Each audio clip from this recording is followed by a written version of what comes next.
तो आज हम एक टॉपिक पर बात करेंगे किसान। किसान कौन होते हैं? भारत गांव का देश है, जिसमें भारत की आत्मा गांव और किसानों में बसती है। इसलिए भारत एक कृषि प्रधान देश भी कहलाता है। यहाँ की 60 से 70% जनता प्रत्यक्ष और अप्रत्यक्ष रूप से कृषि पर निर्भर है। किसान हमारे लिए अन्न, फल, सब्जियाँ उगाते हैं, दुग्ध उत्पादन करते हैं, लेकिन भारतीय किसान की हालत बहुत ख़राब है।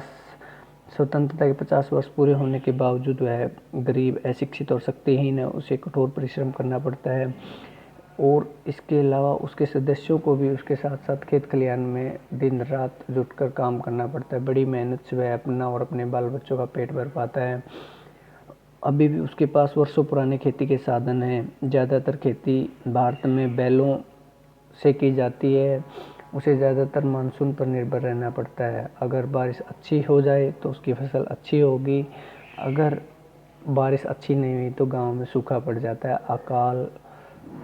अकाल आने से उसे भूखों मरने की नौबत आ जाती है। वह अपने हाथों से कठोर परिश्रम तो करता है, खून पसीना बहाता है, मगर फिर भी वह गरीब है। उसकी आय इतनी कम होती है कि वह अच्छे बीज, खाद, औजार, पशु नहीं खरीद पाता। वह अशिक्षित रहता है। सेठ साहूकार इसका पूरा लाभ उठाकर उसका शोषण कर रहे हैं। वह संतान को पढ़ाने के लिए शहर नहीं भेज पाता। गांव में स्कूल होते हैं तो वो बहुत दूर होते हैं। इसके अतिरिक्त वह बच्चों को भी अपने खेती के दूसरे कामों में इन्वॉल्व करने में मजबूर है।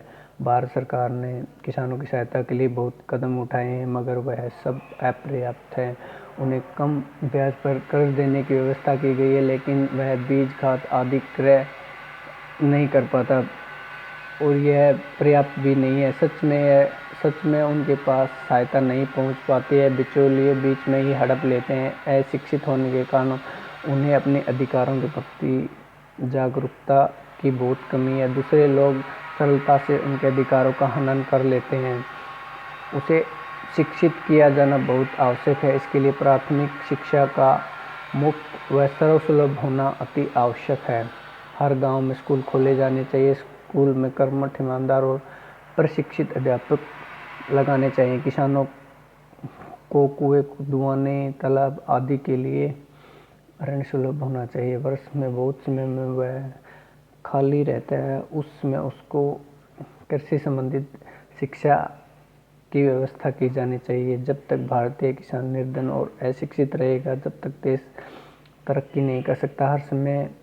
हर तरह से उसकी सहायता से उसको स्वावलंबी और शिक्षित बनाया जाना चाहिए। कोई ऐसी व्यवस्था होनी चाहिए जिससे वह बेकार न बैठे और खेत खाली नहीं रहे। इसके लिए उसे उचित सिंचाई की व्यवस्था भी एक सहारा है। अधिकतर भारत के किसान खेतीहर मजदूर हैं, जिनके पास बहुत थोड़ी ज़मीनें होती हैं। कई बार वह ज़मीन भी अनउपजाऊ होती है। प्राय सिंचाई के साधनों का अभाव रहता है। वह जो कुछ उपजाता है उसका मूल्य नहीं मिलता। कई बार उसकी फसल बिकती नहीं